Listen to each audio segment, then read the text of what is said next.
back, everybody, to Let's Play Wario Land 4 for the Game Boy Advance. Last time we had cleared up the previous two stages of the Ruby Passage, and today we're finishing up the Ruby Passage and the level of Pinball Zone. So the Pinball Zone, I won't deny it. I really do love the aesthetics of this level. It's a really cool idea. You have to deal with all of these obstacles that you would normally find within a pinball machine. There's a lot of rolling around and lots of ball tossing, goal getting fun. The problem is the fact that the concept is only interesting on a surface level. So I do love the escape sequence. That part definitely warrants its own credit alone, but for the main bulk of the level, all you're really doing is taking these balls and tossing them into these things. And, like, there is a level of challenge that goes into each and every room the further you go. But, like, there's never really any real tension behind it, and it kind of turns into basically the equivalent of a platformer fetch quest, if you know what I mean. Like, you just toss these things into these little doohickeys and you go forward. Hurrah. And the problem is that outside of these few sequences where you're moving around these grates to more or less move on to the next room in the form of those spike ball machines, that's the whole level essentially. It's just looking for a ball and tossing them into these goal things. Now, it does get interesting once you actually hit the escape sequence. That's definitely when this level turns from a 5 out of 10 to a 9 out of 10 in my book. But yeah, I love Wario Land 4 to death. I know I've stated this multiple times throughout the playthrough, but even I have to admit that not every level here is a winner for sure. Not paying a whole lot of attention to this doohickey here. Ugh. Anyway, this time I've got my controller centered a little bit better than I did within the previous videos, and I'm stating this because of the way I have my computer and my television set up. It kind of turns into this awkward predicament where I have to tangle this cord of my GBA around this table really awkwardly, and as a result of that, I don't have the controller perfectly centered between me and the TV, and I had to fix that up a little bit between recordings, I won't lie. It certainly wasn't perfect in the method I was going about it previously, and I still wouldn't say it's perfect, but it's an improvement. It's an improvement, I guess. But yeah, I don't know. I always felt like this level just kind of felt more like a waste of time, if anything. And I wouldn't call it a horrible level. It's just not a very entertaining one. It's very by the numbers, if you will. Like, again, I appreciate the fact that Wario Land has a perfect mixture of fundamental level design and gimmicky level design, because there are some gimmicky levels in here that are pretty damn solid, and will definitely give you a run for your money for what it's worth. And I say this because a lot of people complain about gimmicky level design, so there. But on the other hand, there's at least 2 or 3 levels I'm not a huge fan of. And I wouldn't say they're the worst thing in the world, but like, they certainly aren't the most fun to replay either. On the other hand, however, what is kind of saving this level, at least in the early segment anyway, is that you really need to find these chests in the most thorough way possible, because these chests are absurdly well hidden in hard mode and super hard mode. Definitely have to really pay attention to the camera when you're taking care of the goal machine thingies, because there might just be more than just a simple end goal in sight. You might also have to look behind things and really pay attention to how the camera is either centered or if there's an open passage. Like, even though the camera may pan off more than usual in some cases, it doesn't do that all of the time. So sometimes you just have to really pay attention to like wall clues and if there appears to be a small opening. Because something I do want to note is that Wario Land 4 does not have any bottomless pits. No bottomless pits whatsoever. So this means that if you more than likely find something that has a hole leading somewhere, the chances are it leads somewhere and not nowhere, you know?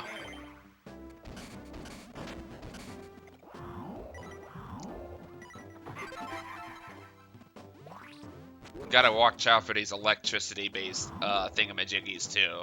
These will ruin your day if you're not careful.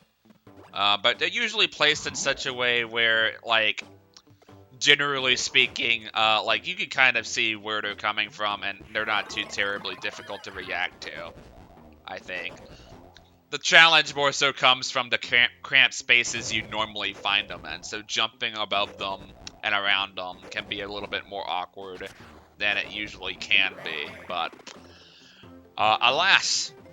So with this bonus room here, basically we want to try to grab the apple in midair, and then sometimes the goal isn't simply limited to getting a diamond. Sometimes you actually are required to kill a huge quantity of enemies to get coins, and considering that the Spinies here have a guaranteed drop of 100 coins each, then that just works perfectly, I'd say.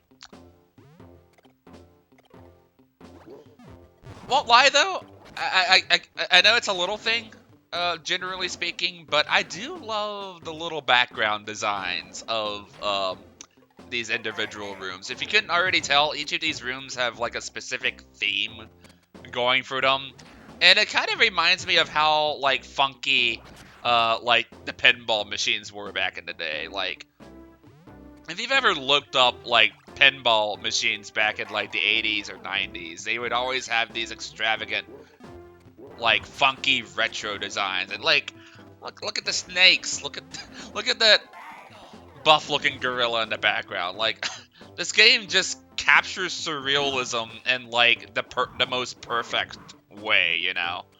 Perfect, not perfect. Yeah. I almost missed that golden coin. Jeez Louise, what are you thinking, Ken? And I have a tendency to almost always miss that one last treasure piece before leaving the level.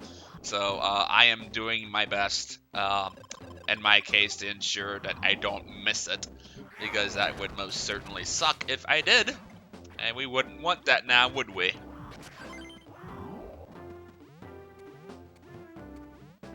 And there's the CD. Just have to go a little out of the way for it. This level is pretty linear compared to most other ones. Not much in the way of digging about and excavating like the toxic landfill was in comparison. And this one, you have a goal set in mind and you just have to fulfill it.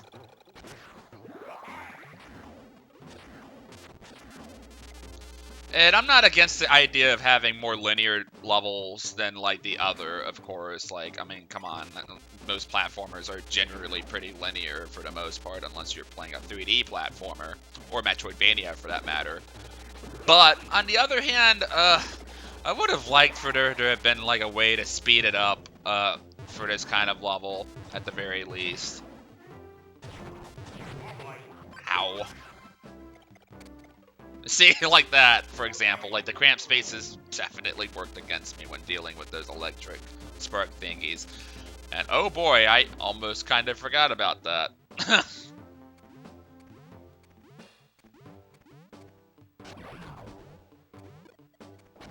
I see you. I see you. Get over here. Okay.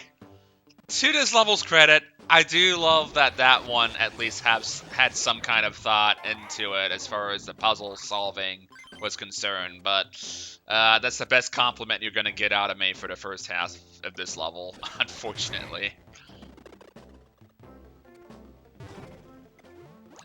Oh boy, this one's kind of fun. Gotta take the professor here and toss him all over the place. I can't help but wonder if he's the same guy from Wario Land 3. I know the concept art looks a little different, comparatively speaking, from the professor in Wario Land 3, but is it the same guy or not? Like, can somebody confirm that for me? I'm genuinely curious now. Like, I always assumed it was based off the artwork, but then I went and played Wario Land 3 later on and realized that, oh shit, he actually did more than, you know, simply playing the part of a punching bag, quite literally, so. Yeah, if there was something I liked about Wario Land 3 over, say, Wario Land 4, for example, I would say it's how much more elaborate the transformation powers were and how much of a bigger role they played in puzzle solving. Here, it's kind of like you solve like one puzzle at a time, and sometimes you have full rooms dedicated to the power for sure, but like in the case of like certain ones like the invisibility power, and like even like the bat power up, like they felt like they definitely had more elaborate usage, I think, in Wario Land 3 over 4. But then again, I also wasn't a super huge fan of the fact that like there was barely any tension involved outside of repeating segments over and over again if you fucked up on something. And oh god, did I miss it? Please tell me I didn't miss it. No, I didn't. Okay. Well, that's a pretty elaborate place to put a diamond. But of course, that isn't to say that there are really well-designed levels out there that really, you know, give these power-ups credit. I mean, you just saw me talking about, like, the 40 below fridge level in the previous part. That's a pretty good example, but, like, it's like, if I were to determine it, I'd say Wario Land 4 had, like, pretty solid, well-rounded execution for its transformation powers, whereas, like, Wario Land 3 had much more elaborate usage, I think. It definitely doesn't feel like something goes super terribly underused, I think, except for maybe Freeze Warrior, I guess, which was only really used for a bonus minigame and nothing more. Ah, there it is. Now, okay, I've been complimenting the game on, like, having pretty, you know, set in stone details of where you can find treasure chests, but this is the only instance in the game where I swear to God, this comes straight up out of fucking nowhere. And I remember, like, when I was doing my practice run of this game, like, I must have passed by this in, like, 3 separate repeat playthroughs of this stage until I figured out, oh, well, I guess I should smash this to find a treasure chest. Like, god damn it. God damn it. Ugh. I was about to skip over it again, actually, now that I think about it. Jesus Christ. Alright, so this is where Pinball Zone starts getting interesting. So, basically, you have 2 or 4 balls set in a set location, and there's actually a little bit of resource management involved, and like they actually intentionally put these pinball goals at the end of like these long stretches of like goal paths or whatever, and like this really ensures that like not only are you having to go back and get these balls, it's actually a smart idea to take multiple balls with you and take them to these pinball goal thingamajiggies, so that way you can actually ensure that you get to these things on time.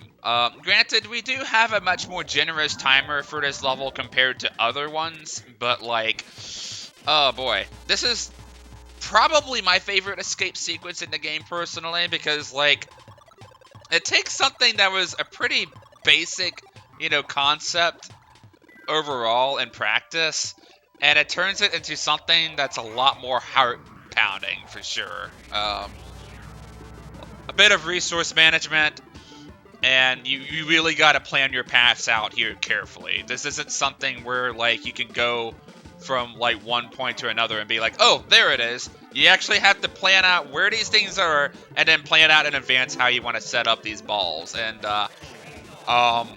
that's a pretty interesting way to make this kind of concept work in the escape sequence. I won't lie. God bless.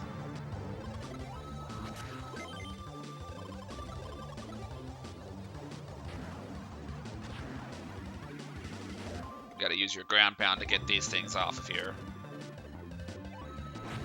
Oh, I didn't even see that.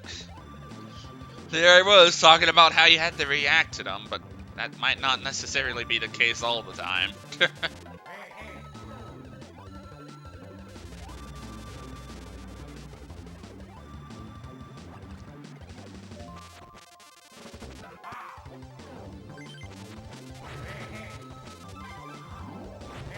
Ah!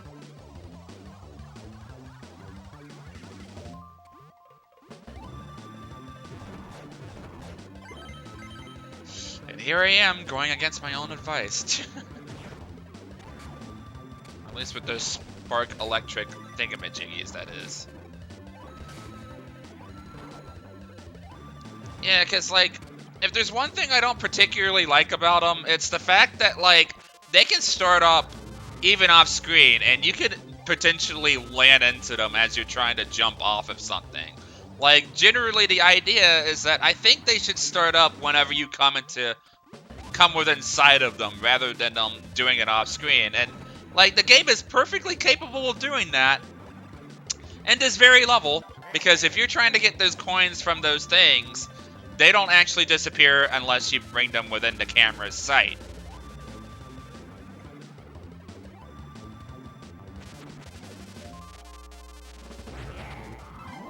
Like that. Like, yeah, like, the ball fell there quite some time ago, but, like, they didn't actually have it programmed to, like, disappear until I did something about it. Like, until I brought it within camera's view. And, like, they could have easily had done something like that with, like, the spark electric thingamajiggies. I don't know. It's a little minor complaint and nothing more. But yeah, Pinball Zone. It's a level I'm kind of back and forth on. Like, it's probably one of the weaker ones, but it has such a strong endgame to it that, like, I don't know.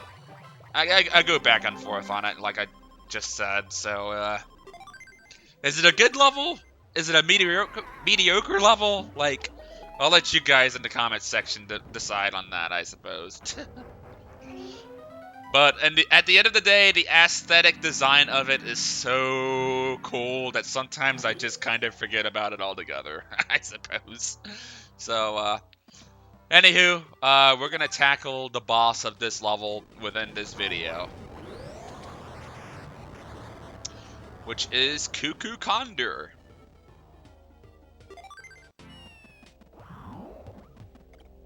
Oh yeah, and Kamara the Pikachu in my comments section was telling me that I completely forgot to bring mention to this dude here who looks strikingly similar to Mr. Game & Watch, and yeah, he sure is a thing.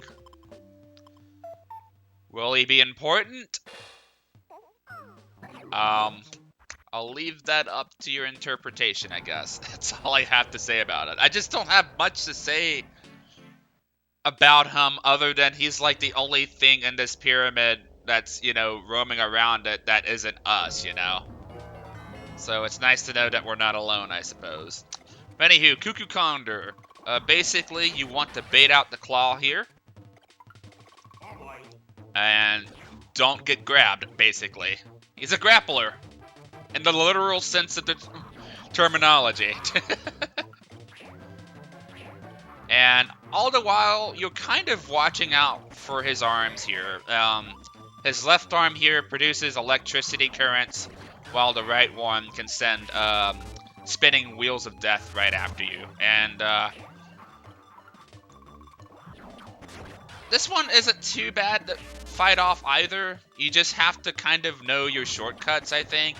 As long as you can stay all over him and pressure him without getting hit like I am, he generally isn't too bad.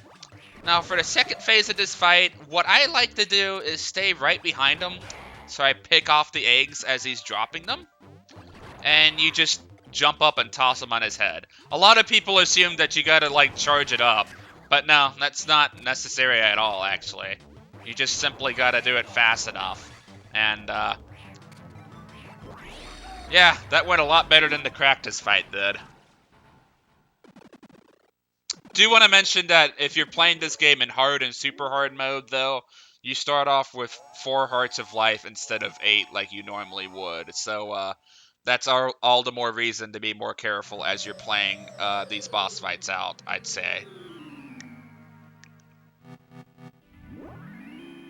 And with that, the Ruby Passage has been cleared.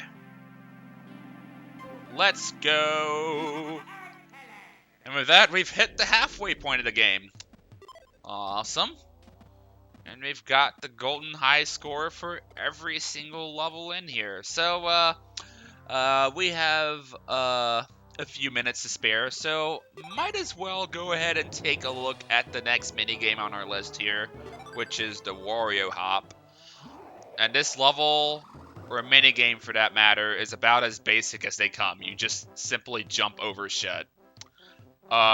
Very weird, strange shit, for sure. Like that shining pig. What even are these things? And the funny thing is that it just keeps getting weirder the further you go. Is that a cowboy? And a cactus trying to kiss me? What's going on here? But for every 30 or 15 jumps you get, you will get a frog coin. But for every 30 you get, you actually end up speeding up the whole thing. So, I swear I keep coming close to fucking up here. So, maybe I should let this play out and be a bit more careful moving forward.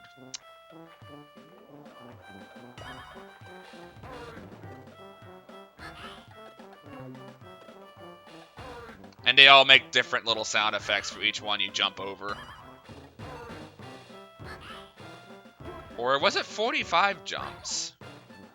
I probably just got that all mixed up, huh? Oh, here we are. 38. Okay, that's a pretty odd number.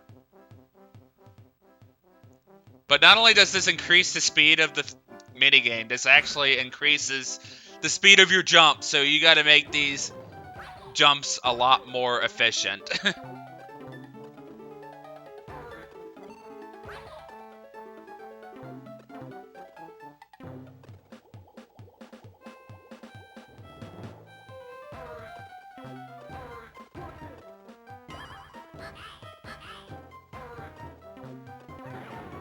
Oh. Oh well. Well, that's the Wario Hop, I guess. Not exactly the best performance by moi, but whatever. So with that being said, next time on Let's Play Wario Land 4, we're gonna take on the Topaz Passage. So see you guys then.